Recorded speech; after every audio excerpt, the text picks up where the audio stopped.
This video explores real events from an educational and investigative perspective. It's shared with respect for everyone affected, focusing on understanding what happened and why. True crime isn't just about what happened, it's about understanding why. If you value that approach, consider subscribing. Your support through likes helps this content reach others who think the same way. It started like this.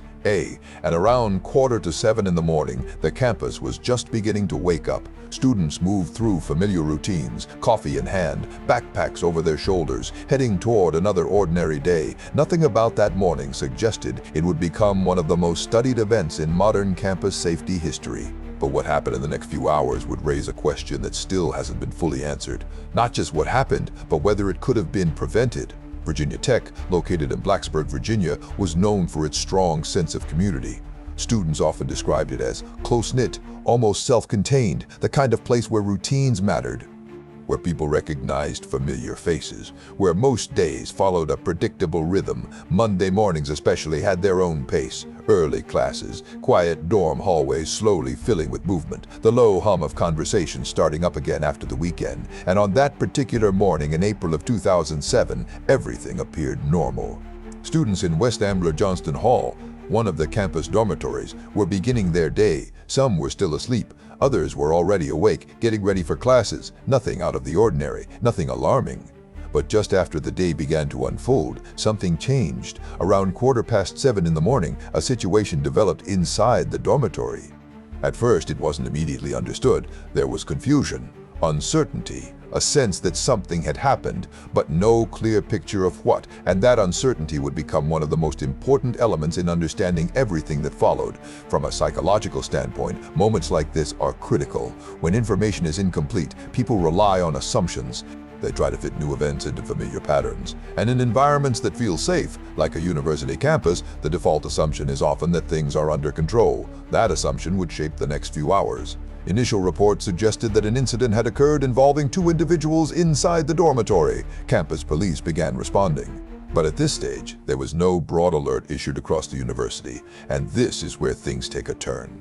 Because while officials were trying to understand what had happened, the rest of the campus continued as usual. Classes were not canceled immediately. Students continued walking to lectures. Professors prepared their materials. The daily rhythm moved forward, largely uninterrupted. What's interesting from a psychological standpoint is how environments influence perception of risk. In familiar settings, especially ones associated with learning and safety, people are less likely to interpret ambiguous situations as threats. Even when something feels off, it's often rationalized. That delay in perception, that gap between event and understanding, would later become a central focus of discussion. At this point, very few people on campus had a clear understanding of the situation. Information was limited, communication was delayed, and without a clear message, there was no immediate reason for most students to change their behavior.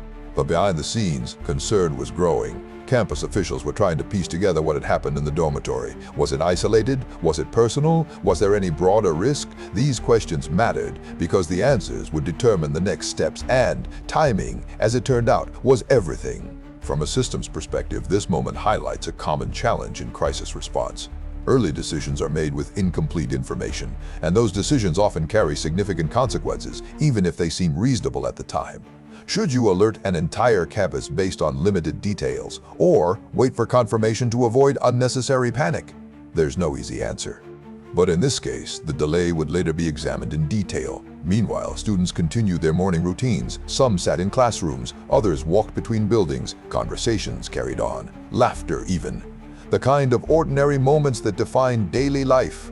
And that contrast between what was happening quietly behind the scenes and what was visible on the surface is what makes this case so significant. Because by the time the broader reality began to emerge, the situation had already evolved. But to understand why, we need to look at something else entirely. The individual at the center of this case had shown signs long before that morning. Not in a single obvious way, but through a pattern. Reports later revealed a history of concerning behavior, isolation, difficulty connecting with others, writings that disturbed classmates and faculty, moments that, on their own, might have seemed manageable, but together painted a more complex picture. This is where early warning systems become important. In many cases, behavioral indicators don't point to a single outcome, but they can signal distress, disconnection, or escalation. And this helps us understand something critical. Warning signs are often only recognized clearly in hindsight. At the time, they exist as fragments, small details, individual concerns that don't always trigger immediate action, especially in environments where resources are limited or thresholds for intervention are unclear. But when those fragments are viewed together, a different picture emerges. And that's what investigators would later focus on. Could earlier intervention have changed anything? Were there missed opportunities to step in? These are difficult questions, and they don't always have clear answers. But they matter because they shape how similar situations are handled in the future. Back on campus, the situation was still developing. Time was passing, decisions were being made, and the gap between what was known and what was communicated continued to widen. And that gap, that delay, would become one of the most critical factors in everything that followed. Because while the campus moved forward, unaware of the full situation, something else was already in motion. The time between events is often where the most important decisions are made, not in the moment of crisis itself, but in the space around it, the moments where information is incomplete and choices carry consequences that aren't immediately visible. And on that morning, there was a window. Roughly 2.5 hours passed between the initial incident at the dormitory and what would happen next. At the time, that gap didn't appear unusual, but looking back, it became one of the most analyzed periods in modern campus safety discussions.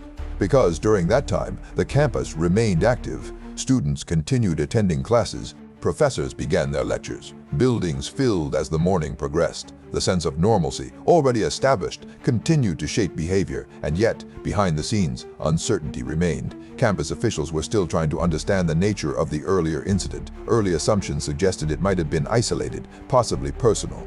There was no clear indication, at least initially, that there was an ongoing threat. And this is where timing and perception intersect. From a crisis management standpoint, decision-makers often rely on patterns. If an event appears contained, the response is calibrated accordingly. But when that assumption turns out to be incorrect, the consequences can escalate quickly. Because while discussions were still ongoing, the situation was already evolving. At around 9:45 in the morning, activity began inside Norris Hall, a classroom building on campus. Students were already seated, lectures had started. The environment once again felt routine. But there were small details that stood out. One student would later recall seeing someone briefly looking into classrooms, not entering immediately, just observing. At the time, it seemed unusual, but not enough to trigger alarm. And that's something worth examining. From a behavioral perspective, people often hesitate to act on uncertainty, especially in structured environments like classrooms where interruptions are rare and expectations are clear. Something may feel off, but without confirmation, it's easy to dismiss. That hesitation matters, because moments later, the situation escalated. What followed unfolded quickly. Within a matter of minutes, multiple classrooms were affected. Students and faculty were forced to react in real time, with little information and no preparation for what they were facing. And this is where another layer of the story begins to emerge. Because while the event itself was rapid, the responses inside those classrooms were immediate. People acted. Some attempted to secure doors, others worked together to create barriers. In several cases, individuals placed themselves between danger and others. And that's what makes this part of the story so important. In crisis situations, behavior often shifts from individual to collective. People stop thinking only about themselves and begin acting to protect those around them. These responses aren't always planned, they're instinctive. From a psychological standpoint, this is known as emergent cooperation. It's a pattern observed in high-stress environments where shared risk leads to shared action, and it likely prevented further loss. But even with those efforts, the situation continued for several minutes, and during that time, communication across campus was still catching up. Eventually, alerts began to go out. Messages were sent, information started to spread, but by then, the situation had already reached its peak. And this is where the earlier delay becomes critical, because the window between the first incident and the second had closed. And once it closed, there was no opportunity to reverse what had already unfolded. From a systems analysis perspective, this is often referred to as a cascading failure, a sequence of events where each step, on its own, may seem manageable, but together, they lead to a much larger outcome. Initial uncertainty, delayed communication, assumptions about containment, and then rapid escalation, each piece connected to the next. And this helps us understand why this case is studied so extensively, not just because of what happened, but because of how it unfolded. Because in many ways, the most critical moments weren't the ones that were visible. They were the decisions made earlier, the interpretations, the delays, the gaps. And those are the parts that can be learned from. Eventually, the situation came to an end. Emergency responders arrived. The building was secured, students and faculty were evacuated, and the full scale of what had occurred began to emerge. But even then, questions started forming almost immediately. How did this happen across two separate locations? Why wasn't the campus alerted sooner? Was there enough information to act earlier? These weren't simple questions. And they didn't have simple answers, because hindsight creates clarity that doesn't exist in real time. But that doesn't mean the questions aren't important. In fact, they became the foundation for everything that followed. Investigations, policy reviews, legal challenges, institutional changes, all centered around one core issue: the critical window. What happened during those 2.5 hours, and what could have been done differently? Now here's the detail that changes everything. At the time, officials believed they were dealing with a contained situation. There was no confirmed indication of a broader threat, and in many crisis scenarios, acting too quickly without clear information can create its own problems. False alarms, panic, misdirection of resources. So the decision to wait to gather more information wasn't made without reason, but in this case, the outcome forced a reevaluation of that approach, because the cost of waiting turned out to be far greater than the risk of acting early. And that's a difficult lesson, one that extends beyond this case. It raises broader questions about how institutions handle uncertainty, about how much evidence is needed before action is taken, about how to balance caution with urgency, and those questions are still being explored today. Back inside the classrooms, the responses of students and faculty would later be recognized as acts of courage, not because they were planned, but because they were immediate, instinctive, focused on protecting others, and that human element is often overlooked in larger discussions. But it matters. Because while systems can fail, individuals can still make a difference in critical moments, and many did. As the campus processed what had happened, attention began to shift. From the events themselves, to understanding why, who was responsible, what led to this point, and perhaps most importantly, were there signs that could have been recognized earlier? Because if the answers to those questions could be found, then maybe something like this could be prevented in the future. In the days that followed, the focus began to shift, not just toward what had happened, but toward understanding why it happened. Because in cases like this, the events themselves are only part of the story. The deeper question is, what led up to them? And more importantly, what could have been done differently? Investigators, mental health professionals, and university officials all began examining the same thing: patterns. Because when viewed in isolation, many behaviors don't seem alarming. But when combined, they can form a trajectory, one that becomes clearer over time. And in this case, that trajectory was there. Reports revealed a history of concerning behavior: difficulty connecting with others, long periods of isolation, interactions that made classmates uncomfortable, writings that raised concern among faculty. At the time, these were treated as individual incidents, addressed in limited ways, managed within the systems available. But what's interesting from a psychological standpoint is how institutions handle fragmented information. Different people see different pieces. A professor notices disturbing work. A student reports uncomfortable behavior. A counselor observes signs of distress. But unless those pieces are connected, the overall pattern can remain hidden. This is known as information silos, and it's one of the most common challenges in early intervention systems. Because without a centralized way to evaluate risk, warning signs can appear less significant than they actually are.